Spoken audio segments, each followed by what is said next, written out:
Welcome to part 3 of our study on why borrowing from your 401k will actually increase your net worth. So I appreciate you being here. Let me slide this down a little bit.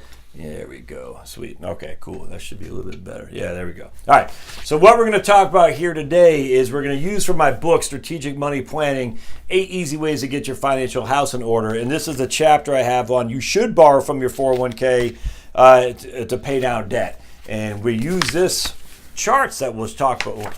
I guess I didn't show you the charts, which is right back here. We use these charts that I put in here from this book, which you can get on Amazon. Did I tell you that? And then, the first 2 chapters of this series, the first 2 videos of the series, we just used an academic study from Gang Lee and I think it's Charles Smith from the National Tax Journal, where they showed us how borrowing against your 401k makes sense. Absolutely. They showed us 4 different scenarios in terms of if you borrow when the markets are high, when the markets are going high, if you borrow when the markets aren't going that well, various scenarios, and essentially they came to the conclusion that there's lots of opportunity to borrow from your 401k to save yourself interest for sure. Now, if the markets do gangbusters like from 1995 through 1999, you wish you had not. But 3 of the 4 scenarios which the markets didn't do gangbusters did okay.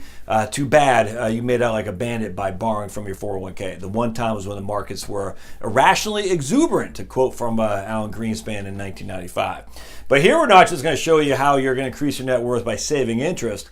Here we're going to show you how you increase your net worth by saving interest and building your 401k at the same time, simultaneously. And that's why I did this book. This is actually the first video I ever did on Heritage Wealth Planning. Just an FYI. The whole reason I started a YouTube channel is because when I was writing this book, I said, I wonder what other people are saying about borrowing against your 401k on YouTube. And there wasn't anything out there that came from the same place where I was coming from. All the guys out there, some of these guys I know, Jeff Rose, the dude out, Scott something up in New Jersey, and I've talked to him. They're just good people, but I completely disagree with their take on borrowing against your 401k. They were both very adamant, and everybody was adamant, not just them, but those guys I know and I like, and I respect them, and you should look at them on YouTube.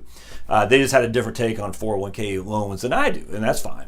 But no one else would talk about borrowing against your 401k, except for my man Dustin Tibbetts out in Jazz Wealth. And even he had some restrictions on there, but at least he said, I think 3 or 4 reasons you would want to borrow against your 401k. And he was it. He was the only guy on the entirety of YouTube who had the idea that borrowing from your 401k is valid. And so I said, there's more to the story than people are hearing. And if people are looking up for YouTube and they're only hearing this one side of it, I think they're missing the boat, which is why I started doing the YouTube channel. So if you've seen this previous video, this will be different because I'm using my now infamous whiteboard, my $15 whiteboard I got from Lowe's. You can see old Josh, man, we are living large. We're first rate all the way. $15 whiteboard and no monkey suit either. We are, man, this is where you come for white glove treatment when it comes to financial planning. So let's dive right into it. Don't forget to subscribe down below. And of course, thumbs up always help, and comments too.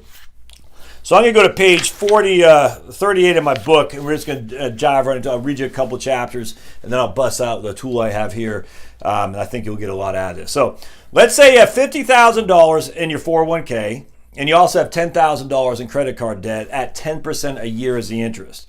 Your expected rate of return on your 401k is 6%. Should you borrow from your 401k in order to pay off the 10% credit card? Well, intuitively say, I kind of think you should. If you're only getting 6 and you're getting 10 on the credit card, why would you not do that? It's an arbitrage opportunity. But again, everybody's saying you shouldn't. You should never borrow against your 401k. All right, so let's talk about it. And when I wrote this, it was in August 2017, and the rate to borrow against your 401k was roughly about 5%, which is what I use. I imagine it's probably still pretty close.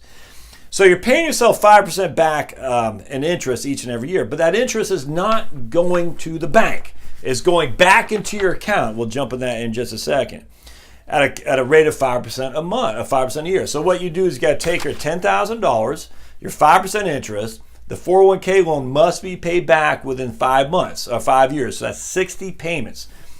60 payments amortized over 5 years. 60 payments, 5% interest, $10,000 is your present value. That means you're going to pay $188 a month. $188 a month will go into your 401k each and every month.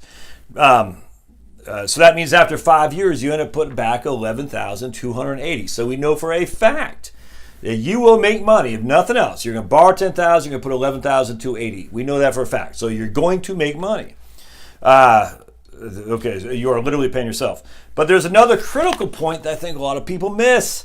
Not only does that $188 a month you're paying back into your own account, that includes the 5% interest you're paying onto yourself, but that $188 a month is also getting that 6% what your expected rate of return is. Your 10% expected rate of return, 1% expected rate of return, whatever your expected rate of return, that $188 is also gathering. So $188, you borrowed $10,000, you're going to put in $11,280. We know that for a fact. But with the 6% rate of return, your expected rate of return that you're getting, you'll actually end up putting back in $13,117. You're borrowing $10,000, you're giving yourself 5% interest as your loan to yourself, and that money is also being grown at whatever your expected rate of return. So in this case, your $10,000 borrowed will be $13,117 back into the account. That's just how it works. That's how it works. Everyone always overlooks, and even the paper, they overlook the benefit of the expected rate of return increasing your 401k balance as well. So let's look at this table here, and this is what I had drawn out. So what you see, we have two different accounts. We got one no loan and one with a loan. We have 5 years because you got to pay this puppy back within 5 years, and $188 a month is your payment over here.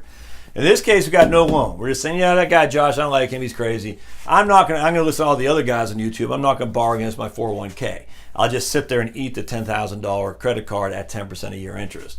So you have $50,000. We're getting 6% rate of return, and you can see how it grows. After 5 years, we have $66,911. Pretty simple, pretty cut and dried. $50,000 at the beginning of year one. At the end of year 5, we got $66,911. Now let's look at the other hand. Here, because we are borrowing $10,000, we start with a lower amount. So we start with $40,000 here, but we are adding to it $188 a month each and every month. So after year one, we have $44,786. Now, before you say, oh, but $188 a month, it's not fair because this is adding $188 a month and this is not. Oh, don't you worry, man. We're using that $188 a month over here too. Don't you worry. So stay tuned.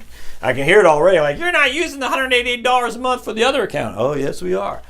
So after year one, we got $44,786, which is significantly less than the $53,000 we have here.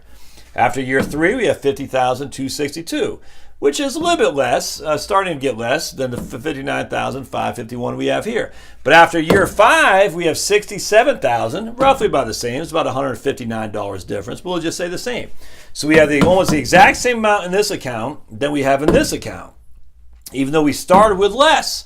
Why? Because we put the $10,000 back in at 5% is the interest, plus a 6% expected rate of return, plus this $40,000 is also gathering 6% a year interest. All we're doing here, we're not adding anything to it. We're just $50,000 at 6% interest, and at the end of 5 years is $66,911.